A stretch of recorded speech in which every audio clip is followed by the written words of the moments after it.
فردن فردن جو دلالت ہوگی وہ تضمنی ہو جائے گی، چونکہ جو جز ہوتا ہے وہ کل میں پا لیا جاتا ہے۔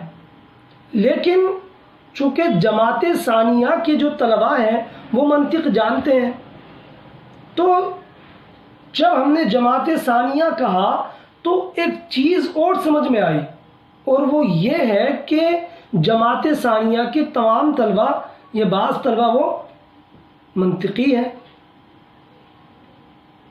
تو چونکہ جب منطق جانتے ہیں تو ایک جو لازم تھا، جماعت ثانیہ جب بولی تو ذہن خود بخود منتقل ہوا منطقی ہونے کی طرف ان کے، تو یہ جو دلالت ہوئی یہ دلالت التزامی ہوئی۔ اس کے اندر بھی بیان کرتے ہیں مثالیں، تو دیکھیے آپ، میں سمجھاتا ہوں مزید مثالوں سے۔ کہتے ہیں الدلالۃ الالتزامیۃ وہی الا يدل اللفظ علی الموضوع له، دلالت التزامی وہ یہ ہے کہ لفظ موضوع لہو پر دلالت نہ کرے، نہ کل موضوع لہو پر ولا علی جزہ، اور نہ ہی موضوع لہو کے جز پر، بل علی معنی خارج لازم للموضوع لہو، بلکہ ایک ایسے معنی پر دلالت کرے جو موضوع ہے، جو لفظ ہے، جو خارج ہو اور موضوع لہو کے لیے لازم ہو۔ جیسے سورج کی دلالت ایک جسم پر، چمکدار جسم پر ہوئی۔ اب یہ جو موضوع لہو ہے سورج، چمکدار جسم، اس کے لیے دھوپ لازم ہے، تو جب سورج بولا تو اس کی دلالت اس دھوپ پر بھی ہوئی، تو یہ دلالت التزامی ہے۔ اب چونکہ خارج لازم کا، تو لازم کا لفظ آیا، اس لیے لازم کی جو ہے یہاں سے تھوڑی تشریح کر رہے ہیں، لازم کے بارے میں بتا رہے ہیں۔ کہہ رہے واللازم ہوا ما ينتقل الذہن من الموضوع له الیہ، لازم وہ ہوتا ہے کہ ذہن موضوع لہو سے اس کی طرف چلا جائے، موضوع لہو سے اس کی طرف چلا جائے۔ کدلالت الانسان علی قابل العلم وصنعت الکتاب، جیسے انسان کی دلالت قابلیت علم پر اور قابلیت کتابت پر۔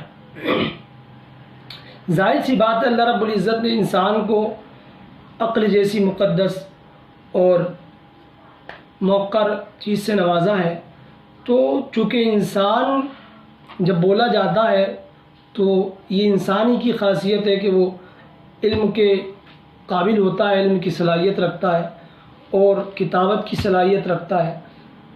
تو جب بھی انسان بولا جاتا ہے تو یہ بات تو ذہن میں آتی ہے کہ حیوان ناطق کا نام انسان ہے، تو یہ موضوع لہو ہوا، تو اس لحاظ سے اگر کل پر دلالت ہوئی تو یہ مطابقی ہے، اور اگر جز پر ہو تو یہ تضمنی ہے۔ لیکن جو یہ بات سمجھ میں آئی کہ انسان قابل علم، قابل صنعت ہے، تو یہ جو دلالت ہے جو انسان کے لیے لازم ہے، یہ دلالت کون سی ہوگی؟ دلالت التزامی۔ وَكَدَلَالَةِ لَفْظِ الْعَمَى عَلَى الْبَصَرِ، اور جیسے کہ لفظ عامہ کی دلالت بصر پر، یعنی نابینا کی دلالت بینا پر۔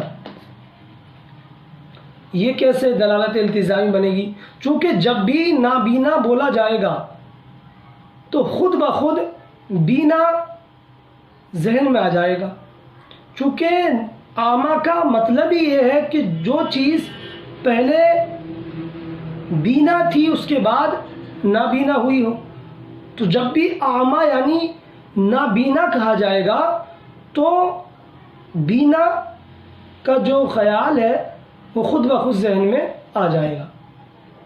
مطلب کہنے کا یہ ہے کہ عامہ جو ہوتا ہے، عامہ کا جو اطلاق ہوتا ہے اسی پر ہوتا ہے جو پہلے بینا ہو اس کے بعد نابینا ہوا ہو۔ اسی لحاظ سے جو یہ چیزیں ہیں، قلم ہے، کتاب ہے، دیوار ہے، یہ دیکھ نہیں سکتی، لیکن ان کو عامہ نہیں کہہ سکتے، ان کو عامہ نہیں کہہ سکتے، چونکہ اولاً ہی ان کے اندر جو بینائیت ہے وہ ہے ہی نہیں، اور عامہ کہتے ہیں کہ جو پہلے بینا ہو اس کے بعد نابینا ہوا ہو۔ تو جب بھی نابینا ہم کہتے ہیں، عامہ کہتے ہیں، تو ذہن کا انتقال خود بخود بینا کی طرف ہو جاتا ہے، یعنی عامہ کے لیے بصر لازم ہے، تو اس لحاظ سے یہاں پر دلالت التزامی ہوئی۔ تو یہ تھیں دلالت لفظیہ وضعیہ کی تین قسمیں، مطابقی، تضمنی اور التزامی اگر لفظ کی دلالت معنی موصول ہوگی کل پر ہو تو مطابقی، اور اگر جز پر ہو تو تضمنی، اور اگر نہ کل پر ہو نہ جز پر ہو بلکہ ایک ایسے معنی پر ہو جو خارج ہو لیکن لازم ہو تو یہ دلالت التزامی۔ چونکہ وقت کم ہوتا ہے اس لیے زیادہ گفتگو بھی نہیں کر سکتے، تو میں آپ لوگوں سے یہ التماس کروں گا کہ ان کو جاری کرنے کی کوشش کریں مثالوں میں، اور جو بات آپ کو سمجھ میں نہ آئے، جہاں پر اشکال ہو، تو آپ کمنٹ کے ذریعے یا پرسنل نمبر کے ذریعے ہم سے رابطہ کر سکتے ہیں، پوچھ سکتے ہیں، یا اور مزید جو اگر چاہیے آپ کو کہ تشریح کے ساتھ ہی پڑھایا جائے تو چونکہ وقت لگے گا اس میں، تو وہ بھی کیا جا سکتا ہے، اور اگر آپ چاہیں کہ اسی طرح مختصر چلے تو ایسے بھی